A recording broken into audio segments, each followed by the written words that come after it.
Hello, മിയാനി കിച്ചൻ്റെ പുതിയൊരു വീഡിയോയിലേക്ക് എല്ലാവർക്കും സ്വാഗതം. നമ്മളിന്നിവിടെ ഉണ്ടാക്കാൻ പോകുന്നത് 2 മിനിറ്റ് തയ്യാറാക്കാവുന്ന ഒരു കറിയാണ് ചോറിൻ്റെ കൂടെ കഴിക്കാനുള്ളത്.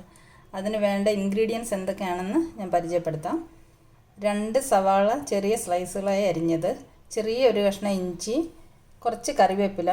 എൻ്റെ കയ്യിൽ ഉണങ്ങിയ കറിവേപ്പില ഉള്ളതുകൊണ്ട് ഞാനത് ഉപയോഗിക്കുകയാണ്. പിന്നെ 2 പച്ചമുളക്, കുറച്ച് മുളക് പൊടി, കുറച്ച് മഞ്ഞൾപ്പൊടി. പിന്നെ കടുക് വറക്കാൻ കടുക്, ജീരകം, ഉലുവ, ഉണക്കമുളക്, ചെറിയുള്ളി അരിഞ്ഞത്. പിന്നെ ഇതിൽ മെയിൻ താരമെന്ന് പറയാൻ കട്ട തൈരാണ് നമുക്ക് വേണ്ടത്. കട്ട തൈര് വിസ്കോണ്ട് നല്ലപോലെ ഒന്ന് ഉടച്ചിട്ട് വെക്കണം. ഇനി നമുക്കൊരു ബൗളിലേക്ക് ഈ അരിഞ്ഞ് വെച്ചിരിക്കുന്ന ഐറ്റംസ് എല്ലാം ഇട്ട് നല്ലപോലെ മിക്സ് ചെയ്യാം. ഉള്ളി, ഇഞ്ചി, കറിവേപ്പില.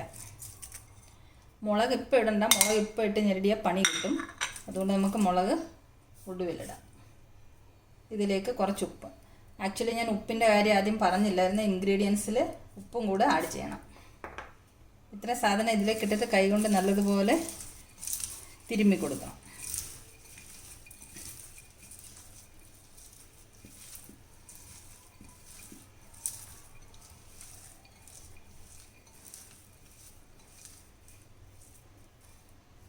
ഉള്ളി നല്ലപോലെ തിരുമ്മിയതിന് ശേഷം ഇതിലേക്ക് പച്ചമുളക് ഇട്ട് കൊടുക്കാം. നമുക്ക് പച്ചമുളകും കൂടെ ഒന്ന് മിക്സ് ചെയ്തതിന് ശേഷം നമ്മൾ ഉടച്ച് വെച്ചിരിക്കുന്ന കട്ട തൈര് ഇതിലേക്ക് ഒഴിക്കാം.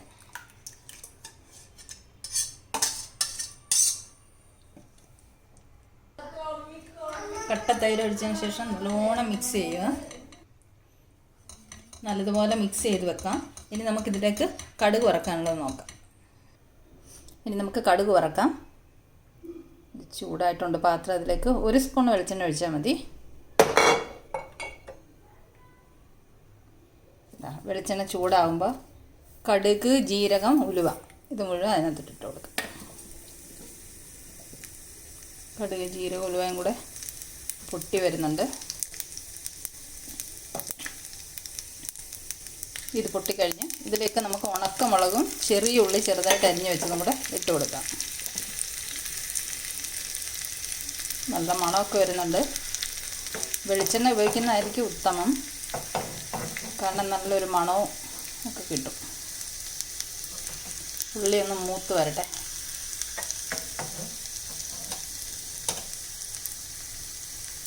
ഉള്ളിയൊക്കെ മൂത്തിട്ടുണ്ട്. മൂത്ത് കഴിയുമ്പോൾ നമുക്ക് ഫ്ലെയിം ഓഫ് ചെയ്യാം.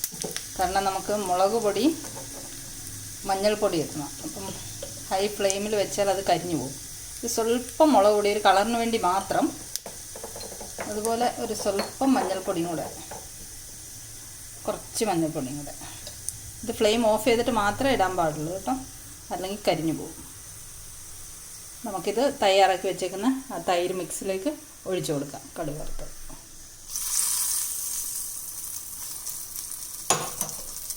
കണ്ട നല്ലോണം ഇളക്കി കൊടുക്കാം. ചോറിനാൻ ഈ കറി മാത്രം മതി. തൈര് വീട്ടിലുണ്ടെങ്കിൽ 2 മിനിറ്റ് കൊണ്ട് തയ്യാറാക്കാൻ പറ്റുന്ന ഒരു കറിയാണ്. പെട്ടെന്ന് നമുക്ക് ചോറിനൊക്കെ തയ്യാറാക്കാൻ നല്ല ടേസ്റ്റിയാണ്. ഒന്ന് നല്ലോണം ഇളക്കി കൊടുത്ത് ആ കടുക് വറുത്തതെല്ലാം ഒന്ന് ഇതിനകത്ത് മിക്സ് ആവണം. എന്തായാലും ഇത് റെഡി ആയിട്ടുണ്ട്. അപ്പം നമ്മുടെ 2 മിനിറ്റ് കറി ഇവിടെ റെഡി ആയിട്ടുണ്ട്. ഞാൻ ചോറെടുത്ത് വെച്ചിട്ടുണ്ട്. എന്തായാലും ഇതടിച്ചും കഴിച്ച് നോക്കാമെന്ന് വിചാരിച്ചു. ചോറിലേക്ക് ഈ കറി ഒഴിച്ചു കൊടുക്കാം.